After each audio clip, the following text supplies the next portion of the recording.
Hello બચ્ચાભાઈ, good morning all of you. કેમ છો બધાય? મજામાં? ચાલો, લાસ્ટ લેક્ચરમાં આપણે જોયું હતું કે ભાઈ કોઈ પણ ગજ્યો ચુંબક હોય એના તમે બે કટકા કરો, બરોબર, તો એની મેગ્નેટિક મોમેન્ટ કેટલું થાય, એની ધ્રુવમાન કેટલું થાય, બધું તમને સમજાયું હતું. ધ્રુવમાન એટલે શું, એનો એકમ શું, એનું પારિમાણિક સૂત્ર શું, ગજ્યા ચુંબકના બે કટકા કરો તો મેગ્નેટિક મોમેન્ટ કેટલું, ધ્રુવમાન કેટલું, પછી બે ગજ્યા ચુંબકની આપણે મેગ્નેટિક મોમેન્ટની કમ્પેરિઝન કરી હતી વાઇબ્રેશન મેગ્નેટોમીટરનો ઉપયોગ કરીને, બરાબર. આજના લેક્ચરમાં આપણે બે નવી વસ્તુ જોવાની છે. આ તો તમને બધું ખબર જ હોય, બોર્ડ ઉપર લખેલું છે. વિદ્યુત ક્ષેત્ર અને ચુંબકીય ક્ષેત્રની સરખામણી, બેની કમ્પેરિઝન છે, બરાબર. ચુંબકીય ક્ષેત્ર અને વિદ્યુત ક્ષેત્રની. વિદ્યુત ક્ષેત્રની વડે દર્શાવવામાં આવે જ્યારે ચુંબકીય ક્ષેત્રને બી વડે. વિદ્યુત ક્ષેત્ર માટે ઇલેક્ટ્રિક મોમેન્ટ છે જે આપણે પી સદિશ વડે દર્શાવી છે. કેના વડે? પી સદિશ. અને એનું સૂત્ર હું બચ્ચા પાર્ટી 2a સદિશ ઇન્ટુ ક્યુ. ક્યુ એટલે શું? બે વિદ્યુત ભારો, સોરી 2a એટલે શું? બે વિદ્યુત ભારો વચ્ચેનું અંતર.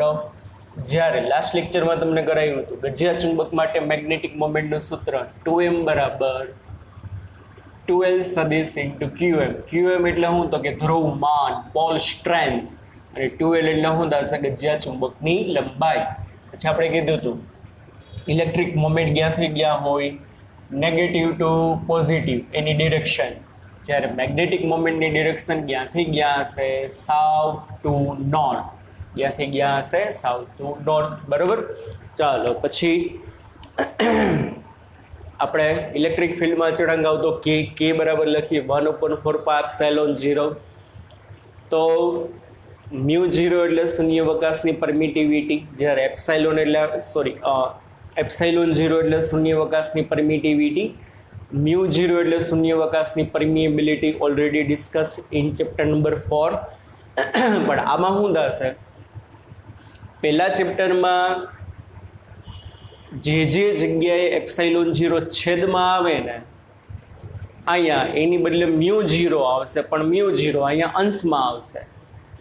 પહેલા ચેપ્ટર અનુસાર એપ્સાઇલોન 0 જ્યાં અંશમાં આવતો હશે ને, આ ચેપ્ટર અનુસાર અહીંયા મ્યુ 0 ક્યાં આવે? છેદમાં. બધા સૂત્ર સરખા જ છે, ખાલી ફેર એટલો જ એમાં ઇલેક્ટ્રિક ફિલ્ડ હતું, અહીંયા શું છે તો કે મેગ્નેટિક ફિલ્ડ. બે સૂત્ર જુઓ, 1/4π, 4π છેદમાં, અહીંયા 4π છેદમાં છે, પણ અહીંયા એપ્સિલોન 0 છેદમાં છે, તો મ્યુ 0 ક્યાં છે? ગુણાકારમાં. પછી આ વસ્તુની ડાયપોલને કારણેની અક્ષ ઉપર વિદ્યુત ક્ષેત્ર 2kp/r³, અતિ દૂરના બિંદુએ, અથવા તો 1/4πε0 2p/r³, બરોબર. નજીકના બિંદુ માટે. એવી જ રીતે આ ચુંબકીય ક્ષેત્ર માટે. ચુંબકીય ક્ષેત્ર માટે ગજ્યા ચુંબકને કારણે ગજ્યા ચુંબકની અક્ષ ઉપર અતિ દૂરના બિંદુએ મેગ્નેટિક ફિલ્ડ કેટલું હશે? મ્યુ 0/4π. જોયું છોકરાઓમાં સરખું? અહીંયા 4π છેદમાં, અહીંયા છેદમાં જ છે.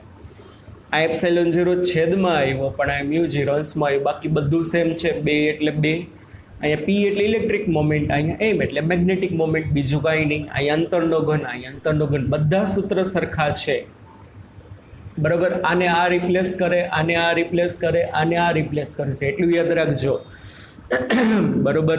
સમજાય છે કે નહીં? તો ગજ્યા ચુંબકને કારણેની અક્ષ ઉપર ચુંબકીય ક્ષેત્ર આટલું હોય, અતિ દૂરના બિંદુએ. નજીકના બિંદુએ બુકમાં નથી, પણ આ લખી લઉં, કોકવાર કામ આવે. તો ગજ્યો ચુંબક જે હશે, બરોબર, એનો સાઉથ પોલ, આ એનો નોર્થ પોલ. ચુંબકની લંબાઈ હોય 2l, તો એના કેન્દ્રથી માની લ્યો આ પી બિંદુ છે, આર જેટલા અંતરે આવેલું છે. અને આર અંતર એટલું બધું મોટું નથી, તો આ પી બિંદુએ અક્ષ ઉપર ચુંબકીય ક્ષેત્ર મ્યુ 0/4π 2mr/r² - l². ઓમાં જે સૂત્ર આવતું એના જેવું જ છે. 1/4πε0 2pr ના છેદમાં r² માઇનસ s², અહીંયા a લેતા ⁻², બરોબર. અને અક્ષ ઉપર ચુંબકીય ક્ષેત્ર જે છે p બિંદુએ, ખાસ ધ્યાન રાખજો, એટલું યાદ રાખવાનું, અક્ષ ઉપર ગજિયા ચુંબકને કારણે ગજિયા ચુંબકની અક્ષ ઉપર p બિંદુએ મેગ્નેટિક ફિલ્ડ જે છે ને આ દિશામાં હશે, બરોબર. આમ n થી દૂર. તો આપણે એમ કહીએ ચુંબકીય ક્ષેત્ર રેખાઓ બંધગાળા બનાવે, તો બંધગાળા બનાવે તો n માંથી જે ફિલ્ડ બહાર નીકળ્યું આમ ગતિ કરતા કરતા કરતા અહીંયા એન્ટર થશે, એટલે આ બિંદુએ અહીંથી આમ બધી મેગ્નેટિક ફિલ્ડ લાઈન ગઈ, હાકેના બચ્ચા પલટી, તો આ બિંદુ એનો સ્પર્શક આમ થાય તો આ દિશામાં આવ્યું, જોતા જાઓ જોતા જાઓ જોતા જાઓ, આવી તો ઘણી બધી મેગ્નેટિક ફિલ્ડ લાઈન હશે, આવી તો ઘણી બધી. આ માની લો અહીંથી આમ એન્ટર થઈ, તો આ બાજુ જે છે દાખલા તરીકે ક્યુ બિંદુ અક્ષ ઉપર જ આવેલું છે, તો અહીંયા જે મેગ્નેટિક ફિલ્ડ હતું n થી દૂર જતું હતું, અહીંયા શું થશે, s માં પ્રવેશે. પણ ગમે એ જોવો છે, મેગ્નેટિક ફિલ્ડની ડિરેક્શન તો આમ જ આવી ને, અક્ષ ઉપર અહીં આ દિશામાં છે, અહીં આ દિશામાં છે, અને આ દિશા એટલે કઈ દિશા કહેવાય જોવો છે, s2n. અને s2n કોની દિશા છે, મેગ્નેટિક મોમેન્ટની દિશા છે બચ્ચા પાર્ટી. તો એટલું યાદ રાખવાનું, એમસીક્યુમાં કોઈ પણ જગ્યાએ કદાચ આવે તો ગજિયા ચુંબકને કારણે એની અક્ષ ઉપર ચુંબકીય ક્ષેત્ર હંમેશા મેગ્નેટિક મોમેન્ટની દિશામાં હોય.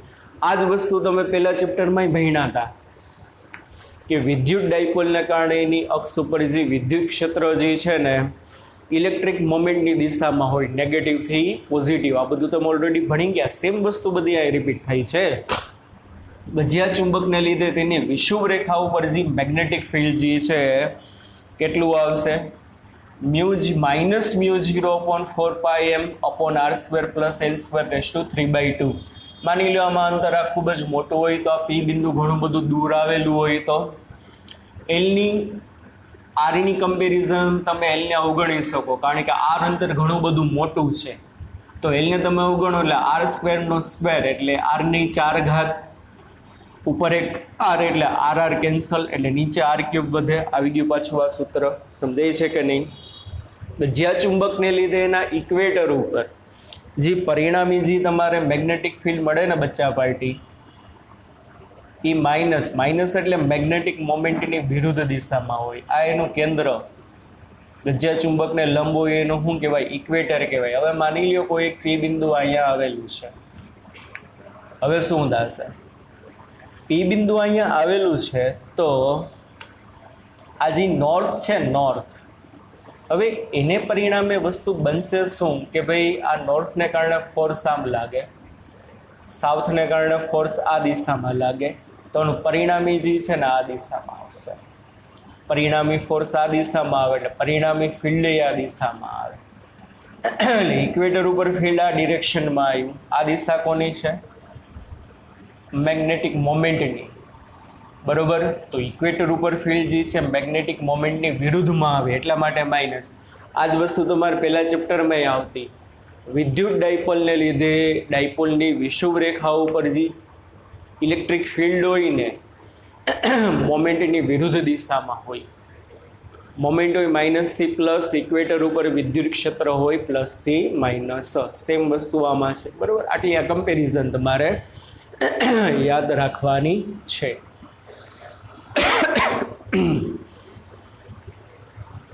આગળ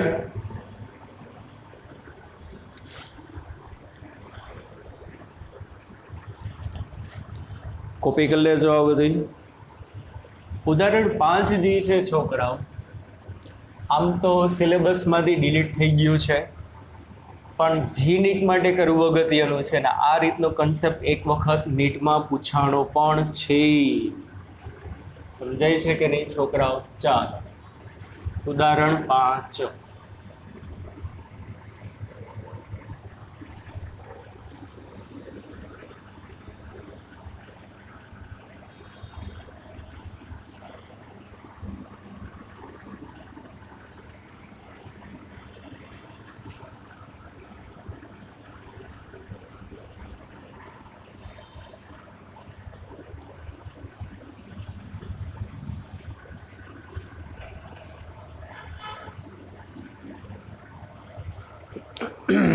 ઉદાહરણ 5 માં પાકું નહીં કરો તો હાલશે બોર્ડની દ્રષ્ટિએ, પણ નીટ અને જી માટે કન્સેપ્ટ અગત્યનો છે.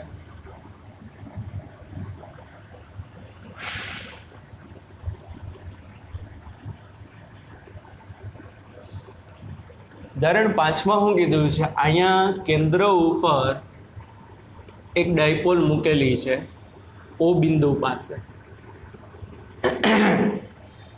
અને આ જે તીર દર્શાવે છે ને એની ડાયપોલ મોમેન્ટની દિશા, બરોબર, એની ડાયપોલ મોમેન્ટની શું આપે દિશા, ને ડાયપોલ મોમેન્ટ બચ્ચા પાર્ટી ક્યાંથી ગયા હોય એસ થી એન.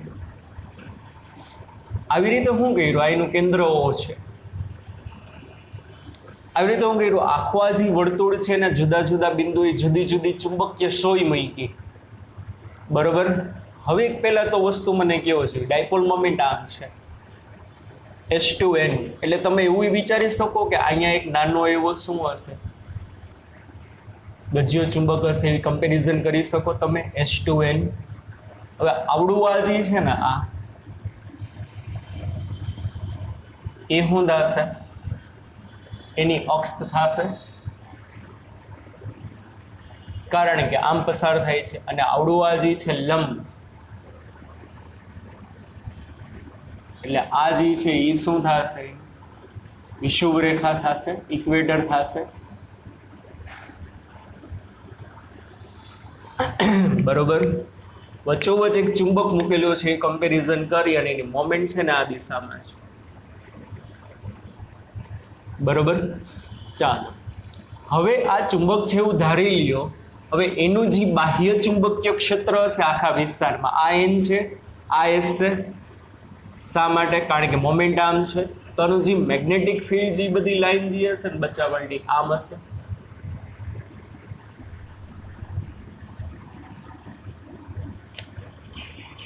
આ રીતે એન માંથી ફિલ્ડ બારે આવે,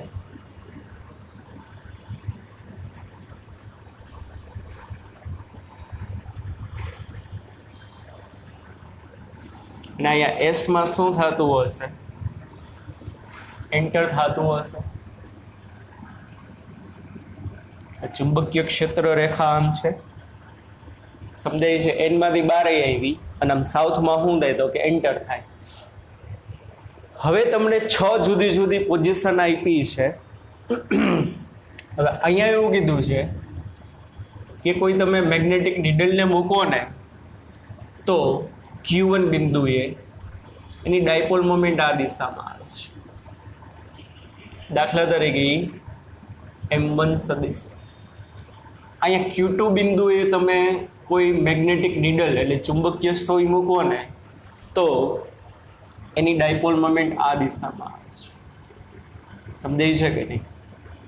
આ જે બિંદુ તમને આપ્યું છે એ કીધું છે Q3 બિંદુએ તમે કોઈ ચુંબકીય સોય મૂકો ને તો એની ડાયપોલ મોમેન્ટ આ દિશામાં આવે છે. દાખલા તરીકે M3, દાખલા તરીકે M2. પછી આને Q5 બિંદુ કીધું. આયા Q5 બિંદુએ તમે કોઈ ચુંબકીય સોય મૂકો ને તો એની મેગ્નેટિક મોમેન્ટ આ દિશામાં આવે છે, M5.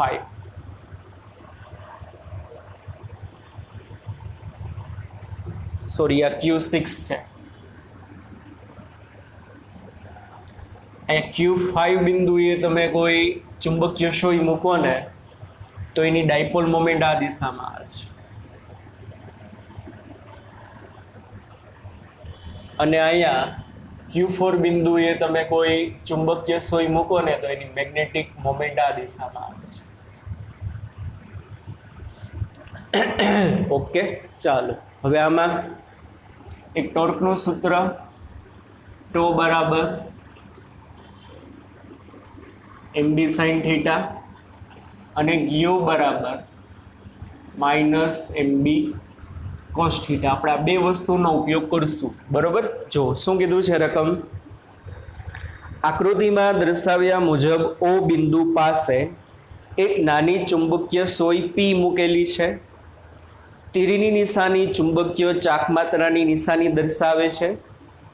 બીજા Qના જુદા જુદા સ્થાન પાસે તીરની નિશાની તે સ્થાને ચુંબકીય ચાકમાત્રાની નિશાની દર્શાવે છે?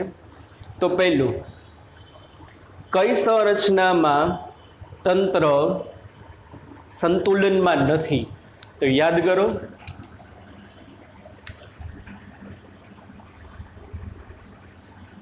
જે સ્થાને ટોર્ક મહત્તમ થાય ત્યાં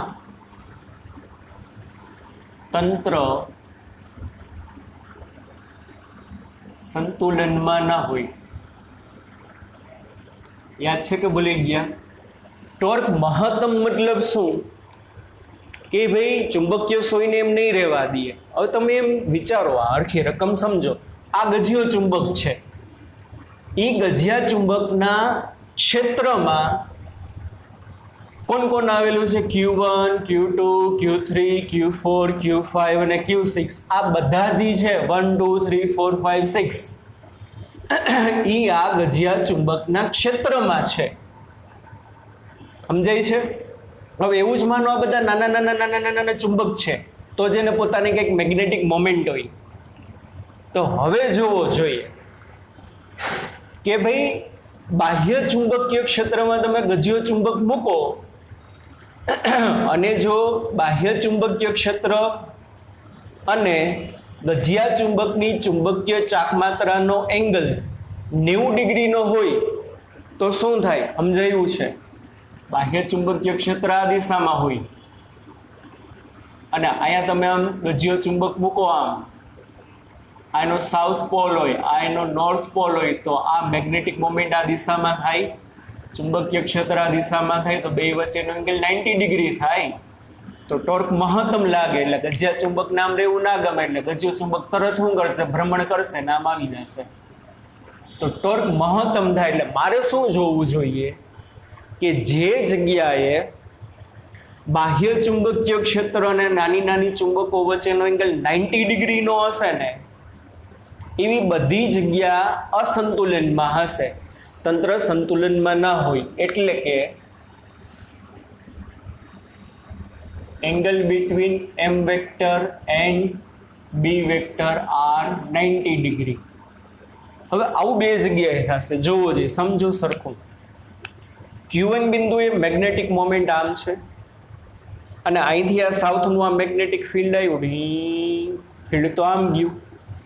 તો અહીંયા જે એંગલ બનશે, આ એંગલ કેટલા ડિગ્રીનો બને? 90 ડિગ્રીનો બને કે નહીં? હજી કહું છું, Q1 બિંદુ પાસે જો તમે ચુંબક દાખલા તરીકે આમ મૂક્યો છે, અત્યારે બાહ્ય ચુંબકીય ક્ષેત્ર કોનું છે? ચુંબકનું છે.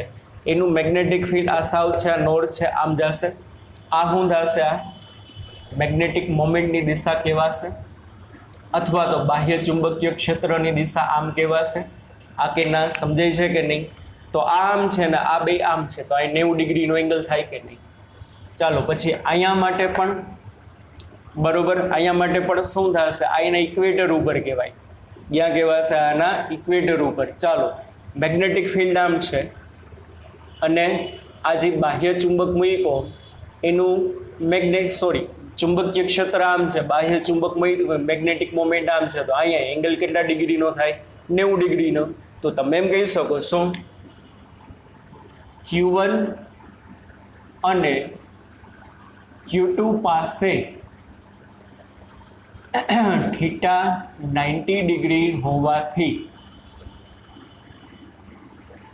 તે સ્થાન અસંતુલનમાં છે.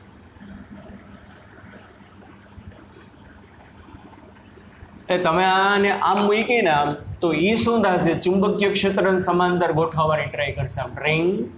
આને તમે આમ મૂકીને તો ચુંબકીય ક્ષેત્રને સમાંતર ગોઠવાઈ જવાની ટ્રાય કરશે. સમજાણો? ઓલું જી સમજાયું એમ. ઓકે, ચાલો પછી બીમાં બે વસ્તુ પૂછી છે. કઈ સંરચનામાં તંત્ર સ્થાયી હશે અને અસ્થાયી હશે? તો ચાલો આ સમજાયું છે. બીમાં પહેલું, સ્થાયી એટલે મેક્સિમમ સ્ટેબલ કન્ડિશન. તો યાદ કરો, મેક્સિમમ સ્ટેબલ કન્ડિશન ક્યારે આવે? પોટેન્શિયલ એનર્જી મહત્તમ ઋણ હોય ત્યારે મેક્સિમમ સ્ટેબલ કન્ડિશન ક્યારે આવે કે જ્યારે સ્થિતિ ઉર્જા મહત્તમ ઋણ હોય. આ તમને સમજાયું છે. તો એવું તમારે બિંદુ ગોતવાનું કે જ્યાં સ્થિતિ ઉર્જા મહત્તમ ઋણ હોય. અને મહત્તમ ઋણ માટે શું થવું જોઈએ બચ્ચા પાર્ટી? યુ બરાબર છે -mb cos થીટા. એટલે મહત્તમ ઋણ ક્યારે આવે? આ એંગલ 0 નો આવે. તો કેટલાનો આવે? તો 0 નો. અને મહત્તમ ઋણ માટે થીટા. મેગ્નેટિક મોમેન્ટ અને બી વચ્ચેનો એંગલ કેટલાનો હોવો જોઈએ? 0 ને, કારણ કે cos 0 એટલે કેટલું થશે? 1.